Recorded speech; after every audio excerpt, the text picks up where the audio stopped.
Margaret Sinclair's voice cut through the conference room like a blade. "Your patents belong to us, now you're fired."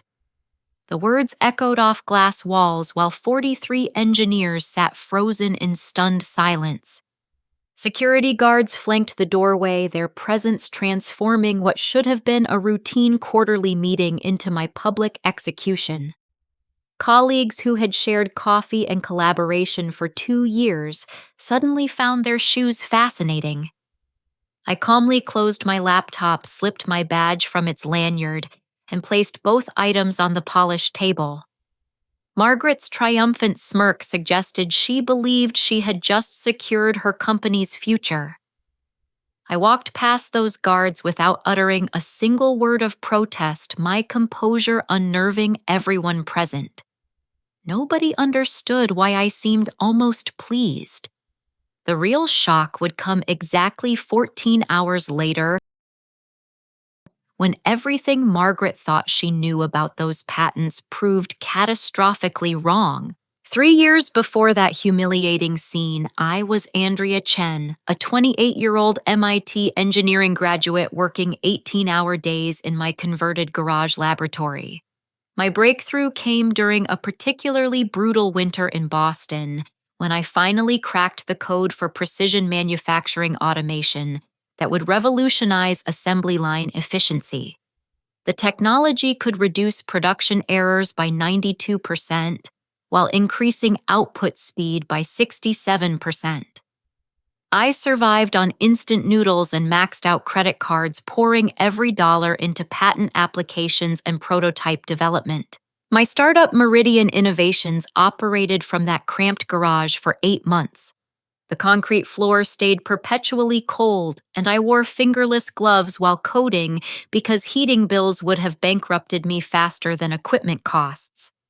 My automated assembly system used machine learning algorithms to predict and prevent manufacturing defects before they occurred. Traditional quality control happened after production. My system eliminated problems during the manufacturing process itself.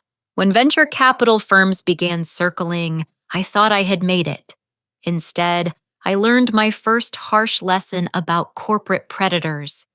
They wanted my technology, but not my leadership. Every meeting followed the same pattern: initial enthusiasm about my innovations, followed by subtle suggestions that I needed experienced management to scale properly. Translations sign over your life's work to people who understand money better than engineering. Margaret Sinclair appeared like a savior during this vulnerable period. As Vice President of Development at Innovate Tech Solutions, she promised partnership rather than acquisition. Her pitch sounded perfect. Innovate Tech would license my patents exclusively, providing manufacturing infrastructure and market access, while I retained ownership and creative control. She spoke passionately about empowering innovative engineers rather than exploiting them. The licensing agreement took 3 months to negotiate. Margaret personally walked me through every clause, emphasizing how the contract protected my interests. Section 12 specifically stated that patent ownership remained mine, with Innovate Tech granted exclusive licensing rights contingent on good faith cooperation and mutual professional respect. Section 15 outlined termination conditions, including my right to revoke licensing immediately if Innovate Tech violated the partnership spirit through public disparagement, unauthorized credit claims, or other actions inconsistent with collaborative professional relationships. I believed Margaret's promises about being different from typical corporate executives. She talked about creating an environment where brilliant minds could flourish without bureaucratic interference. Her vision aligned perfectly with my dreams of meaningful engineering work that could improve manufacturing worldwide. Signing that contract felt like joining a team of innovators rather than selling out to another faceless corporation. The first year exceeded expectations. Innovate Tech's manufacturing clients saved millions through implementation of my automation systems. Margaret praised my contributions publicly, featuring my innovations in industry presentations and trade publications. I felt genuinely valued and respected. My basement office might have been small, but I assumed that was temporary, while the company found appropriate space for an expanding engineering department. Year 2 revealed Margaret's true nature gradually, like a slow poison. She began excluding me from strategic planning meetings, claiming my time was better spent on technical development rather than business discussions. My direct reports were quietly reassigned to other departments, leaving me increasingly isolated. When clients requested modifications to automation protocols, Margaret insisted that all communications go through her office rather than directly to me. The credit theft started subtly. Margaret would reference our engineering team's latest innovations in board presentations without mentioning specific contributors. Then she progressed to claiming personal involvement in developing solutions she had never seen until I presented finished products. During the annual industry conference in Las Vegas, I watched from the audience as Margaret accepted recognition for her groundbreaking work in predictive manufacturing automation.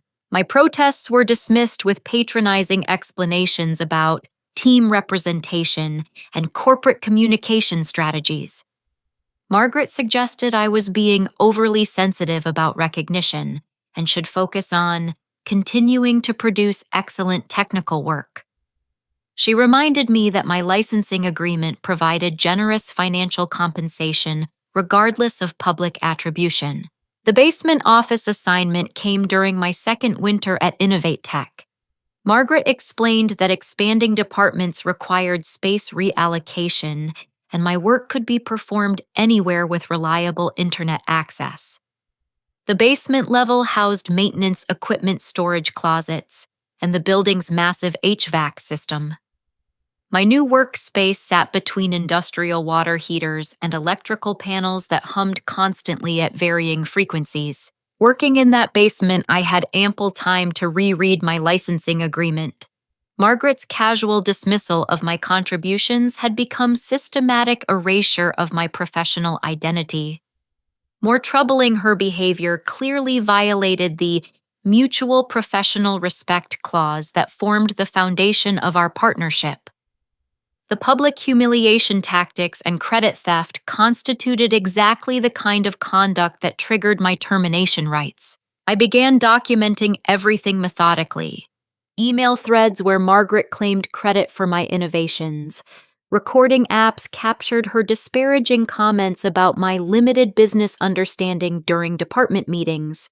Financial records demonstrated that my automation systems generated 63% of Innovate Tech's revenue growth during my tenure. I built an ironclad case while appearing to remain a loyal, productive employee. Margaret's biggest mistake was never actually reading the termination clauses in our licensing agreement. She assumed that having my technology integrated into Innovate Tech's operations meant she controlled it permanently. Corporate lawyers probably warned her about reviewing intellectual property agreements carefully, but Margaret's arrogance convinced her that legal details were irrelevant once she had what she wanted. Sitting in that basement office, listening to water heaters cycle on and off while I perfected breakthrough manufacturing algorithms, I realized that Margaret had given me the greatest gift possible: absolute moral clarity about what I needed to do next. 3 weeks before my public firing, Margaret gathered the entire company for what she called the most exciting announcement in Innovate Tech's history. The main conference room overflowed with employees who rarely gathered in one space. Catering staff arranged champagne flutes and hors d'oeuvres, while Margaret prepared her presentation with theatrical flair. "Today marks a transformational moment," Margaret announced, clicking to her first slide. Technova Industries has offered to acquire Innovate Tech for $550 million, making us one of the most valuable automation companies in North America. Applause erupted throughout the room. Margaret basked in the adulation, describing how Our proprietary technology portfolio would revolutionize Technova's manufacturing capabilities across 17 countries. I watched from the back corner, understanding immediately what Margaret did not. Technova's acquisition strategy depended entirely on controlling my automation patents, which were not legally transferable without my explicit consent. Margaret had built her entire valuation presentation around technology she did not actually own. The irony was delicious. Her moment of greatest triumph was actually the setup for her complete downfall. Margaret's presentation detailed how Technova planned to integrate my manufacturing automation into their global operations.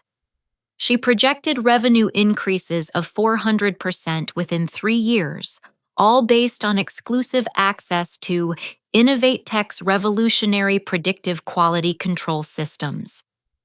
Every financial projection, every strategic advantage, every competitive benefit depended on technology that remained legally mine under the licensing agreement Margaret had apparently forgotten existed. Technova Industries represented exactly the kind of corporate partnership I had originally hoped to find. Their CEO, William Rodriguez, built his reputation on ethical business practices and fair treatment of acquired talent. Their engineering culture emphasized innovation over politics, collaboration over competition. Under different circumstances, I might have been excited about joining their global automation initiatives. During the champagne reception following Margaret's announcement, I listened to colleagues speculate about promotion opportunities and expanded research budgets. Marketing Director Janet Sullivan bubbled with enthusiasm about international expansion possibilities. Senior Engineer Paul Morrison discussed potential patent applications for manufacturing technologies we could develop with Technova's resources. Everyone assumed this acquisition meant security and growth for their careers. Margaret personally assured several department heads that existing personnel would be retained during the transition. She painted a picture of seamless integration where Innovate Tech's expertise would enhance Technova's global capabilities. Her confidence seemed absolute, as if legal formalities were mere paperwork obstacles rather than binding contractual obligations. I left that celebration early, returning to my basement office to review Technova's public filings and acquisition history. Their due diligence process was notoriously thorough, often taking 6 months to verify every aspect of target companies. They had walked away from billion-dollar deals over minor intellectual property discrepancies. Their legal team, led by General Counsel Sarah Mitchell, built careers on identifying exactly the kind of licensing complications that Margaret was about to discover. 14 hours and 23 minutes after Margaret announced my termination, my phone buzzed with a call from downtown Seattle. William Rodriguez himself was on the line, his voice tight with barely controlled fury. "Ms. Chen, this is somewhat irregular, but we need to discuss the status of certain patent licensing agreements immediately."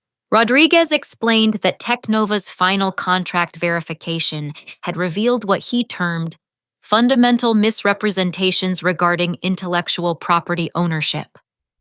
Junior Associate Bradley Kim had discovered my licensing agreement during routine patent database searches. The exclusive rights Technova expected to acquire through Innovate Tech's purchase did not actually exist, since those rights could be revoked immediately under specific circumstances. Our legal team tells me that Innovate Tech's termination of your employment may have triggered automatic licensing cancellation. Rodriguez continued. Is this accurate? His tone suggested he already knew the answer, but hoped somehow to be wrong. I confirmed that my licensing agreement included precisely such termination clauses designed to protect against exactly the kind of treatment Margaret had demonstrated. Rodriguez's next words carried the weight of corporate catastrophe. Ms. Chen, pending clarification of this licensing situation, Technova Industries is withdrawing our acquisition offer immediately. Our board will not approve any purchase that lacks clear intellectual property rights. The $550 million deal that Margaret had celebrated just 3 weeks earlier evaporated in a single phone call. Within 30 minutes of Rodriguez ending our conversation, Margaret's phone began ringing with calls from Innovate Tech's board of directors. Chairman Robert Patterson's voicemail was terse. Emergency board meeting tomorrow at 8 a.m. Attendance mandatory.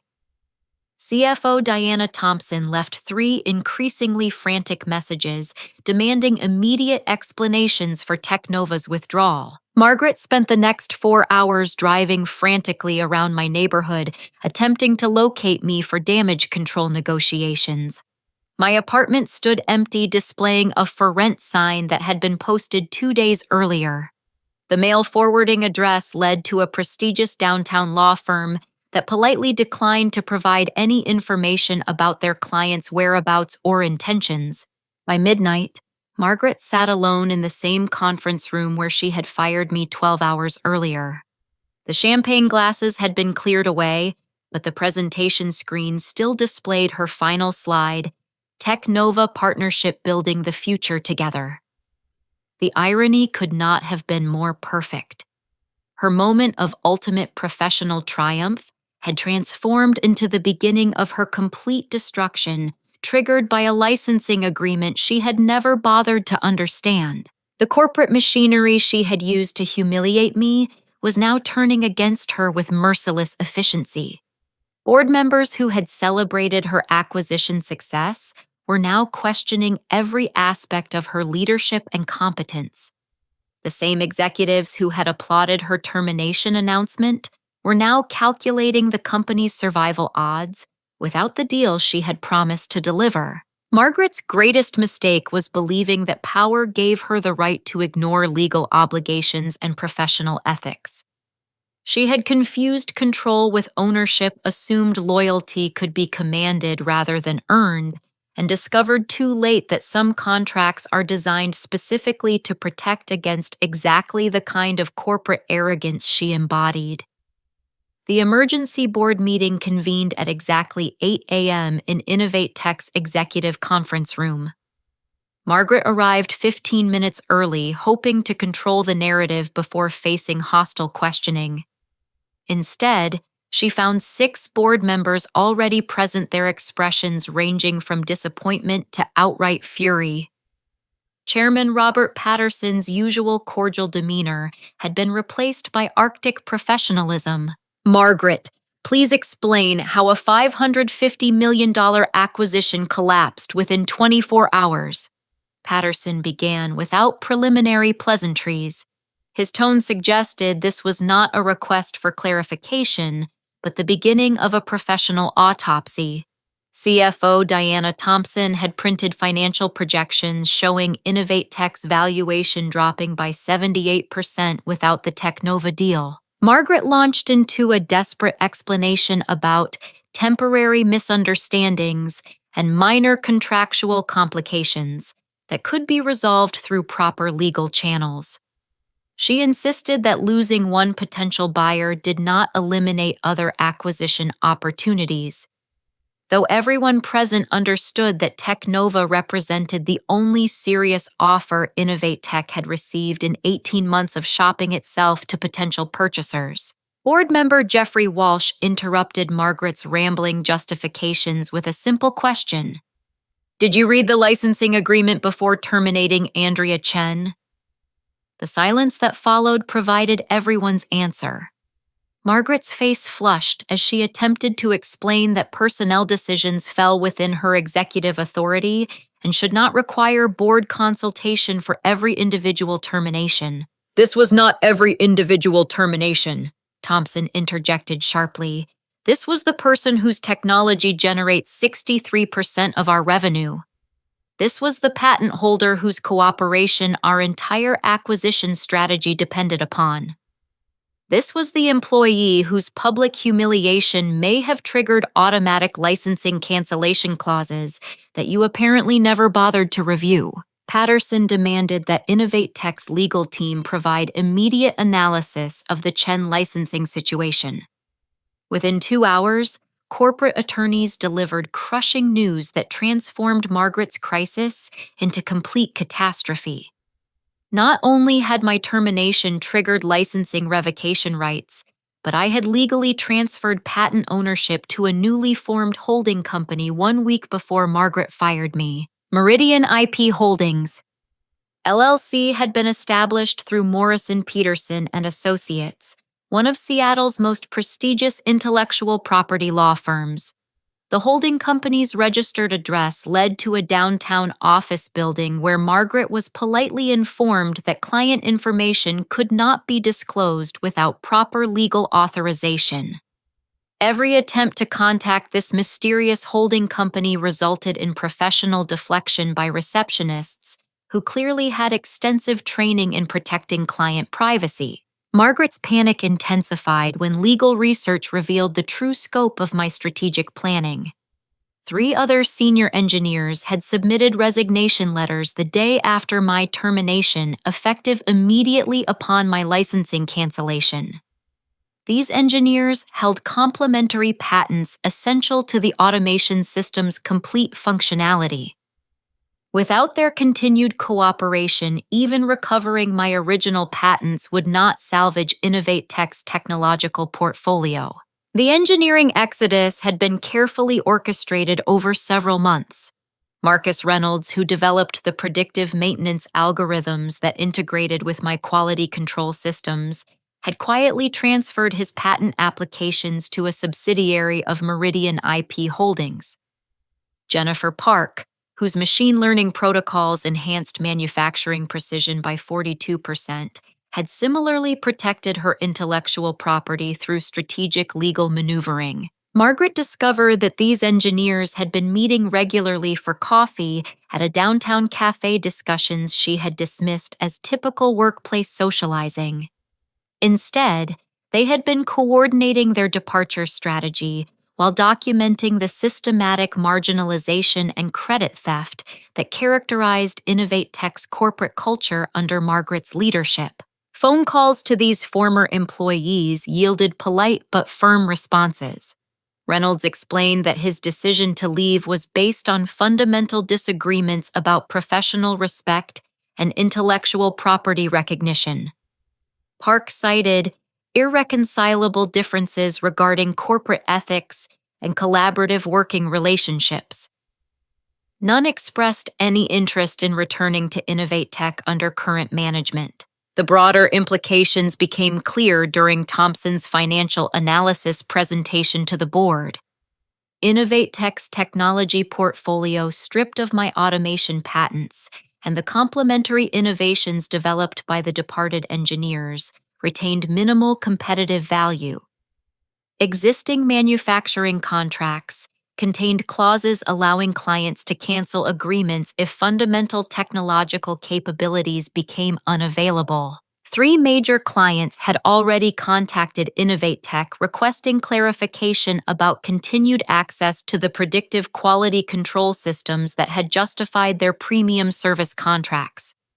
Without my patents and the supporting technologies developed by Reynolds and Park, InnovateTech could not fulfill its existing obligations, much less pursue new business opportunities. Margaret's final desperate gambit involved hiring private investigators to locate me for emergency damage control negotiations. These investigators discovered that I had purchased a one-way airline ticket to Seattle and registered with several professional engineering organizations under my newly formed consulting practice. My new business address was listed as a prestigious downtown office building, the same location where Meridian IP Holdings maintained its registered address. The pieces of my strategic plan became visible to Margaret in devastating slow motion. Rather than an impulsive reaction to unfair treatment, my departure had been meticulously planned and legally protected. Every resignation, every patent transfer, every contract modification had been designed to maximize InnovateTech's dependence on my cooperation while ensuring my complete independence from their corporate control. By the end of that day, Margaret sat alone in her executive office as news of the acquisition collapse spread throughout the company. Employees who had celebrated their bright future just weeks earlier now faced uncertainty about their continued employment. The engineering department I had once led was being dissolved entirely, its remaining members reassigned to maintenance roles for existing contracts that might not survive legal challenges. Margaret finally understood that firing me had not eliminated a problem employee, but had triggered the complete destruction of everything she had spent 3 years building. Her moment of triumphant authority had actually been my moment of carefully orchestrated liberation. 2 weeks after Innovate Tech's corporate implosion, I finally agreed to meet Margaret at Cascade Bistro, a neutral downtown restaurant known for its private dining alcoves and discreet atmosphere. I arrived precisely on time, finding Margaret already seated and visibly deteriorated by sleepless nights and mounting professional stress. Dark circles shadowed her eyes, and her usually immaculate appearance showed signs of distraction and anxiety. I carried a leather portfolio containing 18 months of meticulously documented evidence, each piece carefully organized and professionally presented. Margaret's desperate greeting was interrupted by my placement of this folder on the table between us, its contents representing the complete record of her ethical violations and systematic exploitation of my contributions. Margaret, before we discuss any resolution, you need to understand exactly what led to this situation. I began opening the portfolio to reveal printed emails, recorded conversation transcripts, and financial analysis reports. The first document was her email to the board claiming personal credit for my breakthrough manufacturing automation, sent just 3 days after I had presented the completed system to her office. Margaret's face paled as she recognized her own words describing the innovative quality control protocols I developed through extensive research into predictive manufacturing systems. The email included detailed technical specifications that she could not possibly have generated independently, presented as if she had personally engineered every algorithm and implementation strategy. The recorded conversations proved even more damaging. Using my phone's voice memo application during department meetings, I had captured Margaret's systematic efforts to undermine my credibility with colleagues. In one particularly revealing recording, Margaret suggested to engineering manager David Chen that my limited business perspective made me unsuitable for client-facing responsibilities, despite clients specifically requesting to work directly with the inventor of technologies they were implementing. Financial records demonstrated the true scope of Margaret's misrepresentation. My automation systems had generated 67% of Innovate Tech's revenue growth during my tenure, yet Margaret's quarterly reports consistently attributed this success to strategic departmental initiatives and enhanced corporate leadership approaches. The mathematical correlation between my innovation deployments and company profitability was undeniable. This documentation will become public record if Innovate Tech pursues any legal action regarding patent licensing or contract violations, I explained calmly. Margaret's hands trembled slightly as she reviewed evidence of her own systematic dishonesty and professional misconduct. Every promotion recommendation she had written for herself, every performance evaluation she had submitted to the board contained claims of personal achievement that properly belonged to my engineering work. Margaret attempted to justify her behavior through explanations about corporate communication strategies and team representation responsibilities. She insisted that her oversight and guidance had been essential to transforming my raw technical innovations into commercially viable products. This rationalization ignored the documented fact that clients consistently praised the technical elegance and practical effectiveness of solutions she had never contributed to developing. I then revealed information that completely transformed Margaret's understanding of her situation. Global Tech Industries. Technova's primary competitor had been courting my technology for 6 months through carefully orchestrated professional interactions. Their initial contact came during the Pacific Northwest Engineering Conference in Portland, where I presented a paper on predictive manufacturing optimization. Global Tech's CEO Patricia Richardson personally approached me after that presentation with an offer to discuss strategic collaboration opportunities for innovative engineering talent. Unlike Margaret's corporate manipulation tactics, Richardson spoke directly about fair compensation, intellectual property respect, and genuine partnership in developing next-generation automation technologies. The subsequent courtship process revealed everything I had hoped to find at Innovate Tech, but never experienced under Margaret's leadership. Global Tech's offer included a $700 million exclusive licensing agreement for my patent portfolio, plus a 5-year consulting contract worth $2 million annually. More importantly, they offered the professional respect and creative autonomy that Margaret had systematically denied. Richardson had built Global Tech's reputation on ethical treatment of acquired talent and fair recognition of intellectual contributions. Their engineering culture emphasized collaboration over competition, innovation over politics, meaningful work over corporate maneuvering.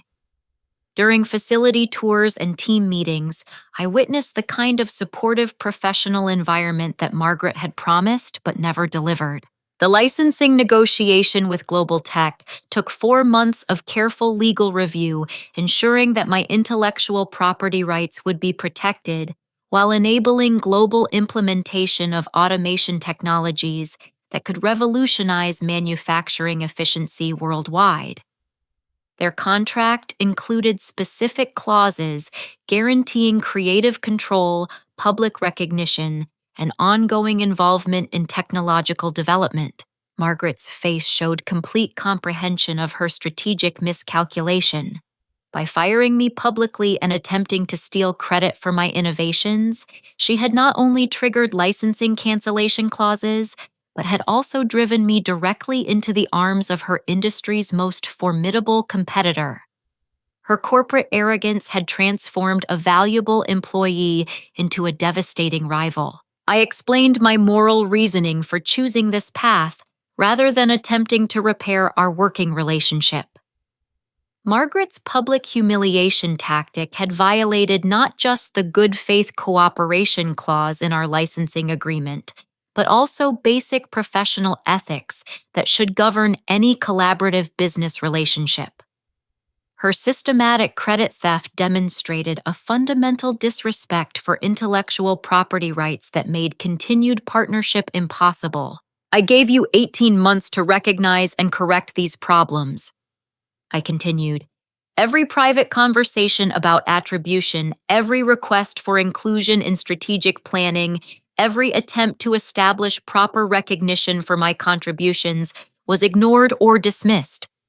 You created this situation through deliberate choices that prioritized your ego over professional ethics. Margaret's attempts to negotiate immediate damage control were interrupted by my final revelation. The Global Tech partnership had been finalized 2 days earlier with licensing agreements signed and initial technology transfer already in progress. Innovate Tech's opportunity to retain access to my innovations had closed permanently when Margaret chose public humiliation over private resolution. I slid a final document across the table, a formal business proposal outlining terms under which Innovate Tech might license simplified versions of my older automation protocols to help their remaining employees transition to new positions. The offer was generous considering Margaret's conduct, but it came with non-negotiable conditions that would require her to acknowledge publicly the unethical behavior that had created this catastrophe. Margaret stared at this proposal with the dawning realization that her corporate empire was collapsing not through market forces or competitive pressure, but through the inevitable consequences of her own ethical failures and strategic incompetence. The emergency shareholder meeting convened at Innovate Tech's headquarters on a gray Tuesday morning 3 weeks after Margaret's desperate restaurant encounter with me. The boardroom filled with grim-faced executives who had watched their company's valuation plummet 78% in less than a month. Chairman Robert Patterson called the meeting to order with the efficient tone of a man conducting necessary but unpleasant business. This meeting will address immediate leadership changes required to preserve shareholder value, Patterson announced without preamble. Margaret sat at the far end of the conference table, isolated from other board members who had clearly reached consensus before her arrival. CFO Diana Thompson distributed printed financial statements showing the devastating impact of losing both the Technova acquisition and access to my patent portfolio. The vote to remove Margaret as CEO was unanimous, conducted through formal corporate procedures that stripped away any pretense of collegial discussion. Security personnel waited outside the boardroom door, ready to escort Margaret from the building with the same efficiency she had applied to my termination. Her access cards were deactivated while she sat helplessly watching her corporate authority evaporate in real time. Patricia Walsh, previously serving as Chief Operating Officer, accepted immediate appointment as interim CEO. Her first priority involved damage control with investors who were demanding explanations for Innovate Tech's sudden collapse. The company's stock price had fallen 23% in after-hours trading, triggering automated sell orders that accelerated the financial destruction. Margaret's personal belongings were boxed by human resources staff, while she completed termination paperwork in the same conference room where she had humiliated me. The irony was precise. She signed severance agreements at the exact table where her professional arrogance had triggered the chain of events that destroyed her career. No champagne reception marked her departure, only the quiet efficiency of corporate machinery disposing of a failed executive. Walsh wasted no time attempting to salvage whatever remained of Innovate Tech's technological assets. Her first initiative involved a direct appeal to me, delivered through a personal visit to Global Tech's Seattle headquarters. The contrast between her respectful approach and Margaret's historical arrogance could not have been more dramatic. Andria, I want to begin by acknowledging that Innovate Tech failed you professionally and personally, Walsh began during our meeting in Global Tech's executive conference room. Her words carried genuine remorse, rather than corporate manipulation, though they came far too late to alter the consequences of Margaret's systematic misconduct. Walsh's offer included immediate appointment as Chief Technology Officer equity compensation package worth $3 million and retroactive recognition of my contributions to Innovate Tech's success. She proposed creating an engineering culture based on respect and collaboration, with my innovations receiving proper attribution in all future presentations and publications. I appreciated Walsh's sincerity while explaining that Global Tech had already provided everything Innovate Tech promised, but never delivered.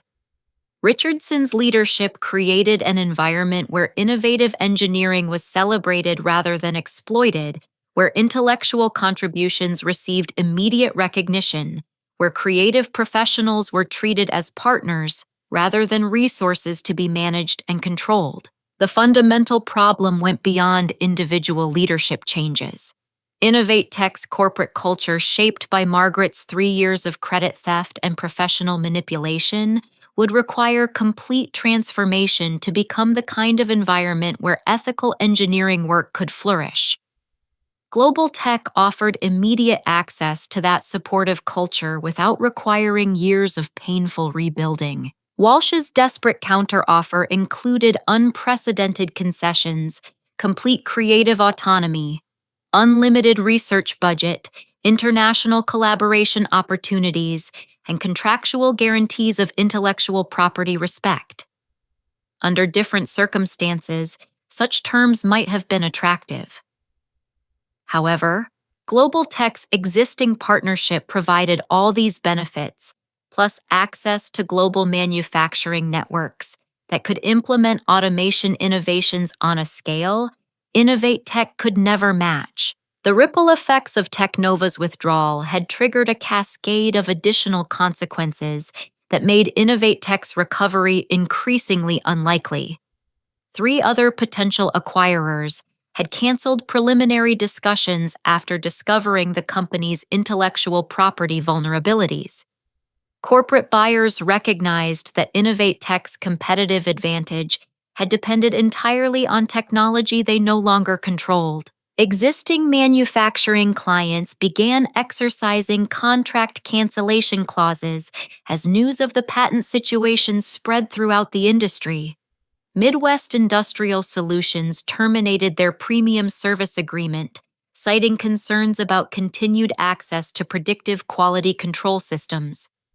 Pacific Manufacturing Group postponed their planned expansion of automation protocols, preferring to wait for clarity about technological continuity. Innovate Tech's credit rating dropped 2 levels within 10 days, forcing emergency cost-cutting measures that eliminated entire departments. The engineering division I had once led was dissolved completely, its remaining members reassigned to maintenance roles for existing contracts that might not survive legal challenges. Research and development funding was suspended indefinitely. The human cost of corporate collapse extended far beyond Margaret's individual downfall.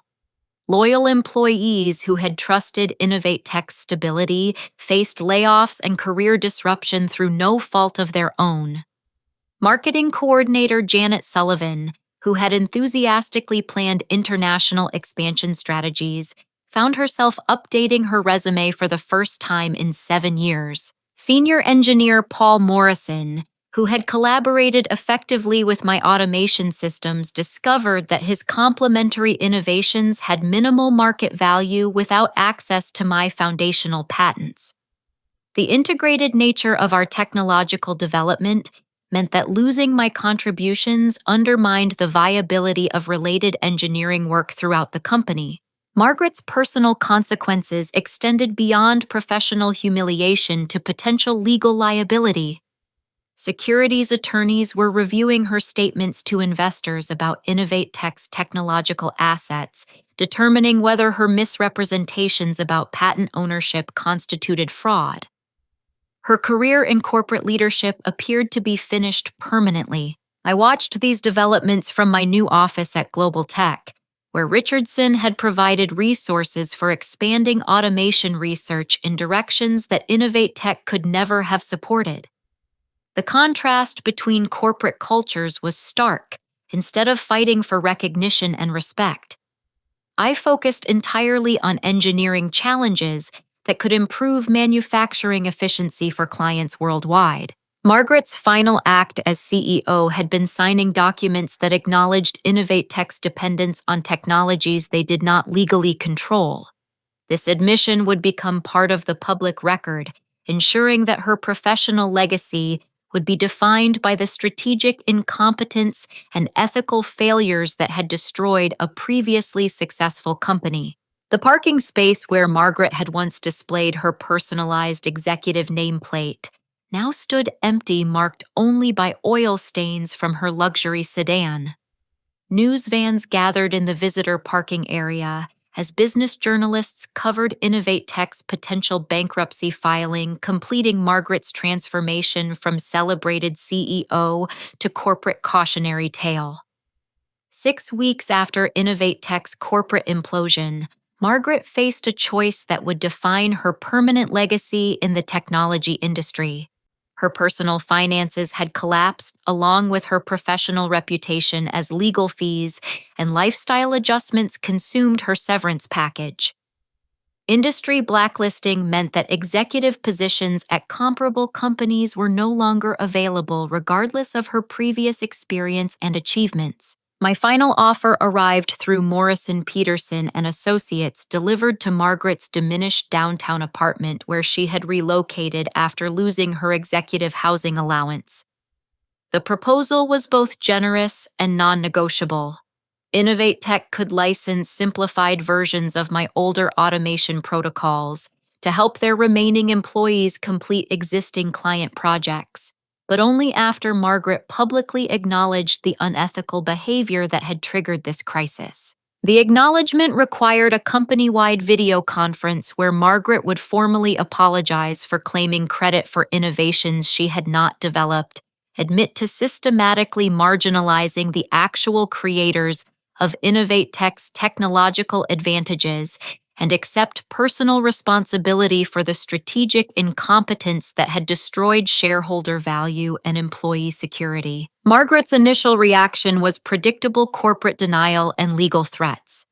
Her attorney advised that admitting professional misconduct could expose her to additional litigation from shareholders who had suffered financial losses.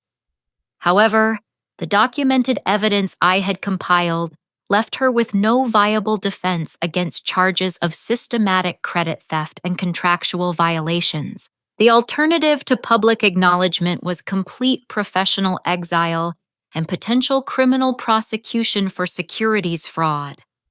Federal investigators were reviewing Margaret's statements to investors about Innovate Tech's patent portfolio, particularly her claims of personal involvement in developing technologies that generated 67% of the company's revenue. White-collar prosecutors had built careers on exactly this kind of intellectual property misrepresentation case. After 2 weeks of legal consultation and personal reflection, Margaret agreed to my conditions. The video conference was scheduled for the following Tuesday, with mandatory attendance for all Innovate Tech employees and voluntary participation for clients and industry partners.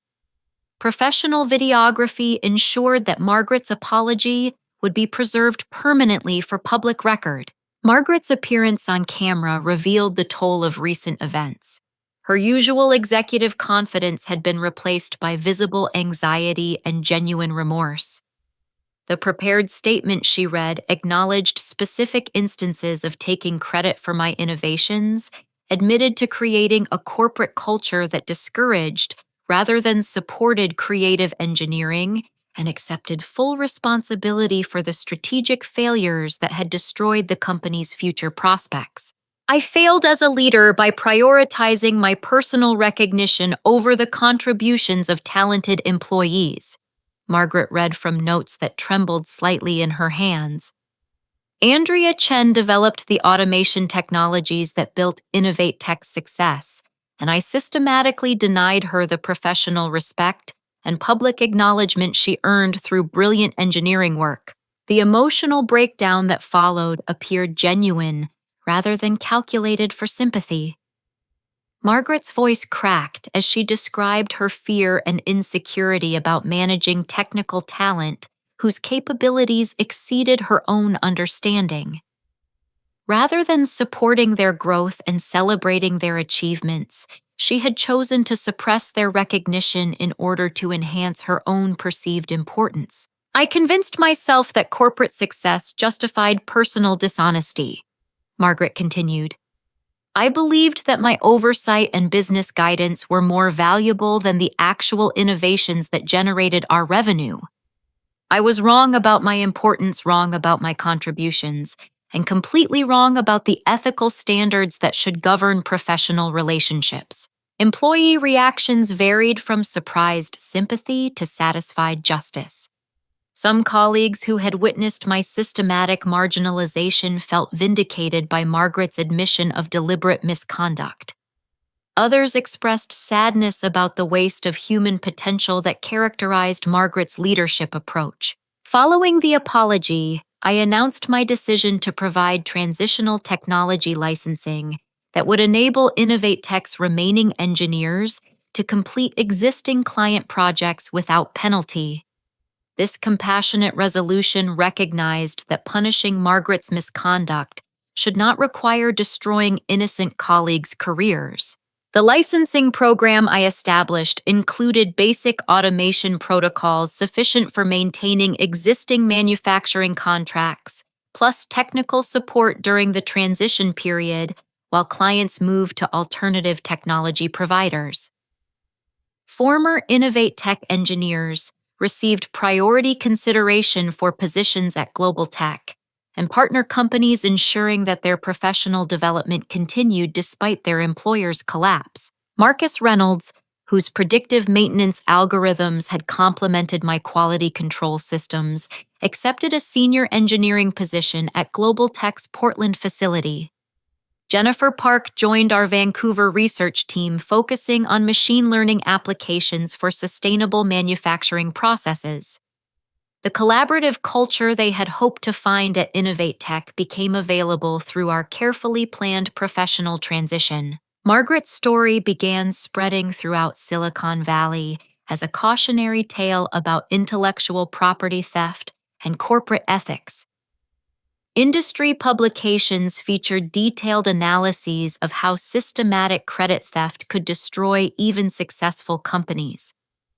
Professional engineering organizations invited me to speak about recognizing and responding to workplace exploitation.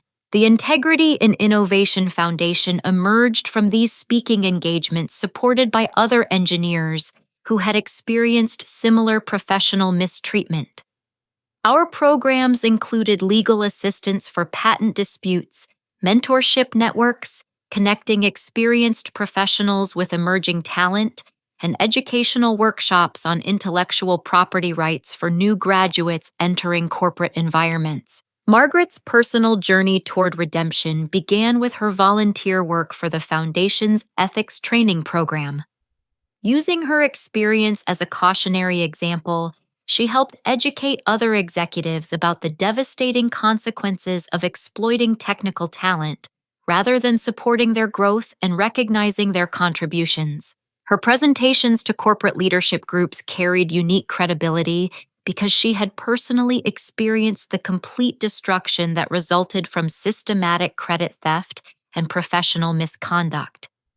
Margaret's transformed perspective emphasized that supporting employee innovation created sustainable competitive advantages, while exploiting that innovation guaranteed eventual corporate collapse. The legal resolution included Margaret's cooperation with federal investigators reviewing securities fraud charges. Her testimony about misrepresenting patent ownership to potential acquirers helped establish precedents for prosecuting intellectual property crimes in corporate settings. Rather than serving prison time, Margaret accepted supervised probation with mandatory community service focused on engineering ethics education. Innovate Tech's bankruptcy proceedings concluded with asset sales that provided partial compensation for employees and shareholders who had suffered losses from Margaret's strategic incompetence. The company name was retired permanently, ensuring that the brand associated with systematic credit theft and corporate exploitation would not be revived under new ownership. Margaret's final public statement acknowledged the personal growth that had emerged from her professional destruction. I learned that true leadership means celebrating others' achievements rather than claiming them. Corporate success built on ethical violations is actually failure disguised as accomplishment. My greatest regret is not recognizing Andria's brilliance sooner and supporting her innovations properly from the beginning. 9 months after my dramatic departure from Innovate Tech, I stood in Global Tech's state-of-the-art innovation laboratory, surrounded by diverse engineers who had chosen to follow my vision for ethical technology development. The contrast with my former basement office could not have been more profound. Floor-to-ceiling windows provided natural light that enhanced creativity. Collaborative workstations encouraged team problem-solving, and advanced prototyping equipment enabled rapid iteration of breakthrough manufacturing solutions. My role as Chief Innovation Officer exceeded every aspiration I had harbored during those difficult years under Margaret's oppressive leadership. Global Tech's research budget provided unlimited resources for exploring automation technologies that could revolutionize industrial processes worldwide. More importantly, Patricia Richardson's commitment to intellectual property respect meant that my innovations received immediate recognition and proper attribution in all public presentations. The agricultural automation project that emerged from this supportive environment represented everything I had hoped to achieve through meaningful engineering work. Our breakthrough system could optimize crop irrigation, predict pest infestations, and coordinate harvesting schedules with weather patterns, potentially increasing agricultural yields by 45% while reducing water consumption by 37%. This technology addressed global food security challenges that affected millions of people in developing nations.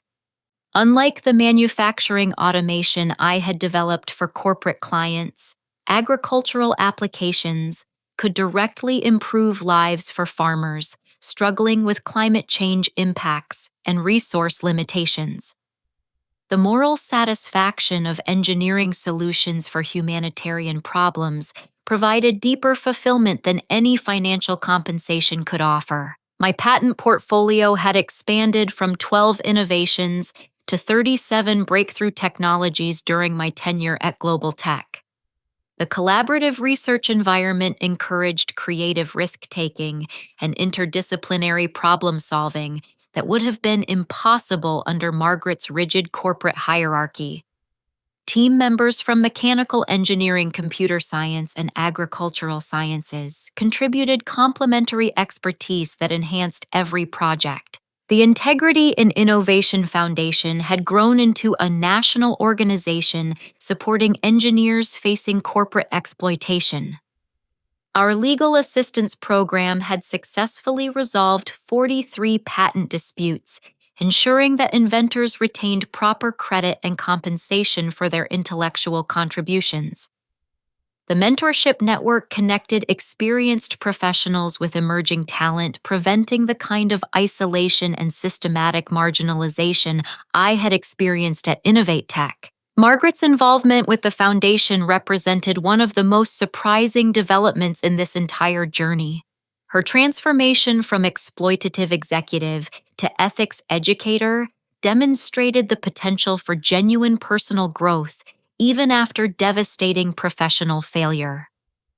Her presentations to corporate leadership groups carried unique authenticity because she had personally experienced the complete destruction that resulted from systematic credit theft. During one particularly moving foundation event, Margaret shared her perspective on the psychological factors that had driven her unethical behavior. I was terrified that acknowledging others' brilliance would diminish my own importance. I convinced myself that my oversight and guidance were more valuable than the actual innovations that generated our success. Fear made me small and dishonest when I should have been generous and supportive. The industry transformation that followed our story exceeded my most optimistic expectations. Technology companies began implementing stronger intellectual property protections for employee innovations, recognizing that ethical treatment of creative talent provided sustainable competitive advantages. Professional engineering organizations updated their codes of conduct to address credit theft and systematic marginalization.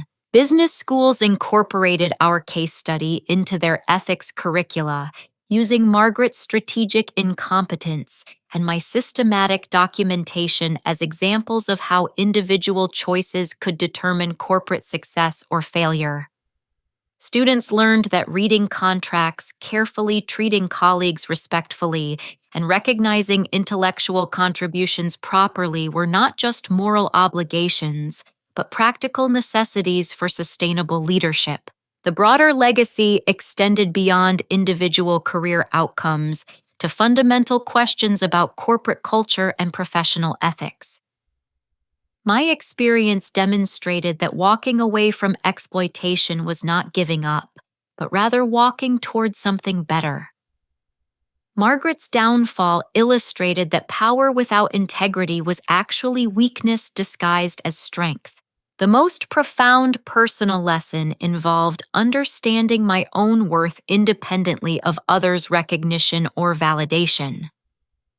Margaret's systematic credit theft had initially undermined my confidence and self-perception.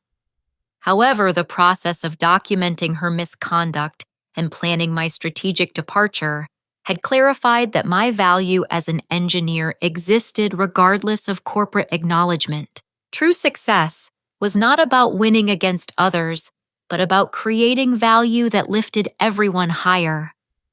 The agricultural automation technologies developed at Global Tech would improve lives for farmers worldwide, generating benefits that extended far beyond corporate profits or individual recognition. This kind of meaningful impact provided deeper satisfaction than any amount of personal acclaim could offer. Professional integrity was not something that could be compromised for convenience and recovered later when circumstances improved.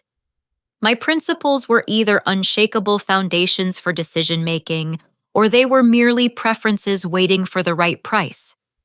Margaret's ethical failures demonstrated what happened when core values became negotiable based on immediate benefits rather than long-term consequences. The final vindication came through the global implementation of agricultural automation technologies that addressed food security challenges in 17 developing nations. Farmers in rural Kenya increased crop yields by 52% using predictive irrigation systems. Vietnamese rice producers reduced water consumption by 41% while maintaining harvest volumes that fed their communities sustainably. Standing in my new office reviewing quarterly reports that detailed the humanitarian impact of ethically developed engineering solutions, I felt the deep satisfaction that came from aligning professional work with personal values. Margaret's betrayal had been devastating at the time, but it ultimately led to opportunities for meaningful impact that would not have been possible within Innovate Tech's exploitative corporate culture. The photograph on my desk showed the diverse engineering team that had made these agricultural breakthroughs possible.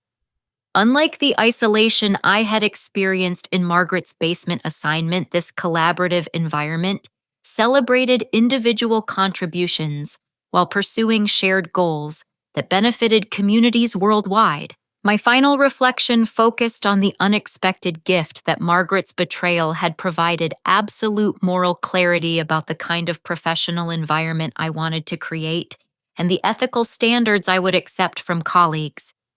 Sometimes the most painful experiences teach the most valuable lessons about personal worth, professional integrity, and the importance of choosing courage over comfort when fundamental principles are at stake. As I prepared to present our latest agricultural automation innovations to the United Nations Food and Agriculture Organization, I realized that Margaret had unknowingly given me the greatest professional gift possible, the motivation to leave a situation that was beneath my potential and find work that matched my values.